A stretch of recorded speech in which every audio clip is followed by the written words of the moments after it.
श्री स्वामी समर्थ. मी पुढच्या 4 राशींबद्दल आज सांगणार आहे. त्यातली 9वी रास आहे धनुरास. धनुराशीसाठी मंत्र आहे श्री स्वामी समर्थ किंवा कुठलाही गुरुमंत्र तुम्ही करू शकता. त्यांनी उपासना श्री दत्तगुरूंची केलेली अतिउत्तम. त्यांनी कोणतेही दत्तस्तोत्र म्हटले तरी चालेल. अक्कलकोट स्वामींचे दर्शन घ्यावे, गुरुमाऊलींचे दर्शन घ्यावे, गुरुवार उपवास करावा.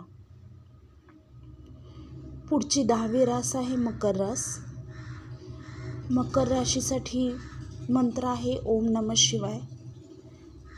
त्यांनी शिवस्तुती शिवपाठ वाचावा.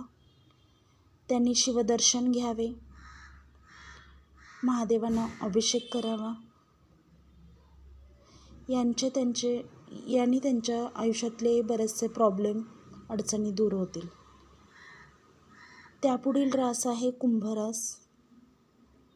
कुंभराशीच्या व्यक्तींनी ओम शनेश्वराय नमः हा मंत्र म्हणावा.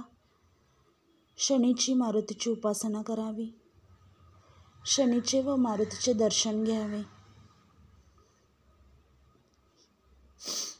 त्यापुढील रास आहे मीन रास. मीन राशीच्या व्यक्तींनी ओम गणपतये नमः हा मंत्र म्हणावा.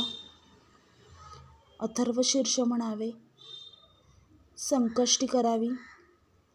सिद्धिविनायक दर्शन घ्यावे आणि मंगळवार उपवास करावा. या सर्व उपासना तुमच्या प्रत्येकाने आपापल्या राशीनुसार केल्याने सुख शांती समाधानासहित आयु आरोग्य ऐश्वर्य प्राप्त होते. करून पहा, नक्की करून पहा. श्री स्वामी समर्थ.